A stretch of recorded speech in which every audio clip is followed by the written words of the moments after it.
வணக்கம். ஆனந்தம் சொந்தங்கள் அனைவருக்கும் எமது அன்பார்ந்த பணிவார்ந்த வணக்கம். தொழில் வசியம் நீங்களே செய்து கொள்ளும்படி ஒரு எளிய பரிகாரம்.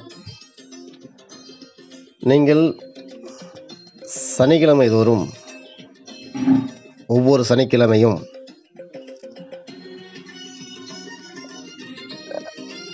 உங்கள் அருகில் உள்ள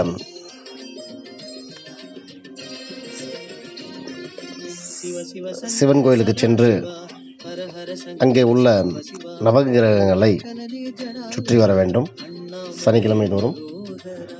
அதேபோல் தினசரி நீங்கள்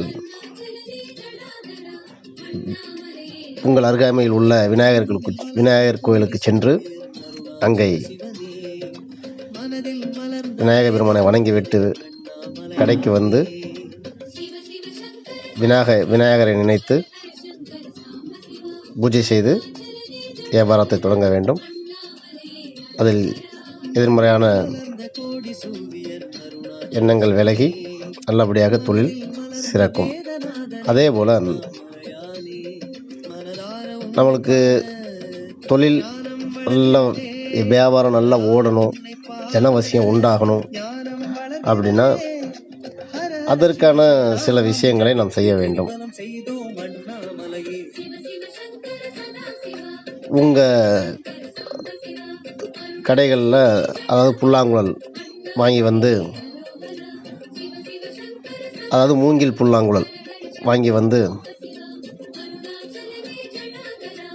ஒரு குறைந்தது 5 அல்லது 7 அல்லது 9 புல்லாங்குழல் வாங்கிட்டு வந்து ஒன்றன் கீழ் ஒன்றாக நூல் சுற்றி தொங்கவிட வேண்டும். அல்லது சில்வரில் தற்போது புல்லாங்குழல் விற்பனையாகிறது, அதையும் வாங்கி கொண்டு வந்து நீங்கள் கட்டலாம். அதனால் ஜனவசியம் உண்டாகும். இசைக்கு மயங்காத எதுவுமே கிடையாது. ஆகையால் புல்லாங்குழல் வாங்கிட்டு வந்து நீங்கள் வைக்கலாம். அதே போல் தினசரி விநாயகர் பெருமானை கடையில் வணங்கிவிட்டு வெற்றிலை பாக்கு தினசரி விநாயகருக்கு வைக்கணும்.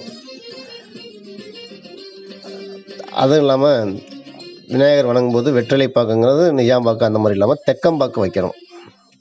இனிப்பு சுவை இல்லாமல் தெக்கம்பாக்கு வைக்கணும். பாக்கு வைத்து நீங்கள் வணங்கும்போது உங்களுக்கு அது வசியம் உண்டாகும். மறுநாள் அந்த வெற்றிலை பாக்கு எடுத்து யாருக்காவது தானம் கொடுத்து விட வேண்டும். தினசரி வெற்றிலை பாக்கு வைக்க வேண்டும். அதே போல் உங்களுக்கு நேரமும் வசதியும் இருந்தால் மாதம் ஒரு முறை உங்கள் இல்லத்தில் விளக்கு பூஜை செய்ய வேண்டும். விளக்கு பூஜை செய்யும்போது உங்கள் வீட்டில் எதிர்மறை சக்தி, கண் திருஷ்டி, அது ஏவல், பில்லி, சூனியம் இதுபோல இருந்தால் விலகும். தொழில் நன்றாக பெருகும், ஜனவசியம் உண்டாகும். அப்போ விளக்கு பூஜை செய்யும்போது தொட்டா சினுங்கி வேறு எடுத்து கொண்டு போய் நீங்கள் வீட்டில் விளக்கு பூஜை செய்யும்போது அதுக்கு ஒரு சின்ன கலசம் மாதிரி கட்டி லட்சுமி குபேர மந்திரம் சொல்லி புதன் பகவானுக்கான மந்திரத்தை சொல்லி வணங்கி அந்த தொட்டாசினிங்கி வேரை கொண்டு வந்து உங்கள் கல்லாப்பெட்டி, எடை மிஷின், அதை நீங்கள் என்ன தொழில் செய்கிறீர்களோ அதை சார்ந்து டூல்ஸ் பாக்ஸாக இருக்கட்டும், அந்த மாதிரி இடத்துல இந்த தொட்டாச்சினிங்கி வேற ஒரு மஞ்சள் துணி அல்லது பச்சை துணி அதில் வைத்து ஒரு தெய்வமாக பாவித்து மாதத்திற்கு ஒரு முறை மாற்றிட வேண்டும். மாதத்திற்கு ஒரு முறை மாற்ற வேண்டும். அந்த இடத்துல நீங்கள் கலசம் வைத்து புதனுக்குரிய மந்திரம், குபேரனுக்குரிய மந்திரம், லட்சுமிக்குரிய மந்திரம் சொல்லும்போது அந்த வேருக்கு தோஷங்கள் நீங்கி சக்தி கிடைக்கும். அது கிடைக்கும் போது ஜனவசியத்தை உண்டு பண்ணும், நினைத்த காரியத்தை வெற்றி பெறச் செய்யும். இப்படி நீங்கள் தொடர்ந்து செய்து வரும்போது உங்கள் தொழில் விருத்தி அடைவதை நீங்கள் கண்கூட காணலாம். அதே மாதிரி குடும்பத்தில் முன்னேற்றத்தை காணலாம். அதே போல் கடையிலும் சரி வீட்டிலும் சரி வாசனை திரவியங்கள் வீட்டுக்குள்ளே நுழையும் போதே ஒரு தெய்வீக வாசனையாக அமைய வேண்டும். வீடை சுத்தமாக வைத்துக்கொண்டு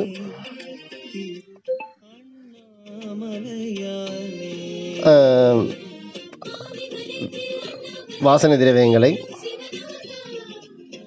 வீடு முழுக்க பரவும்படி நீங்கள் செய்து கொள்ள வேண்டும். அதே போல் மாதத்திற்கு ஒரு முறையாவது யாருக்காவது ஒரு 10 பேர்த்துக்கு அன்னதானம் வழங்குங்கள். அதே போல் பாடி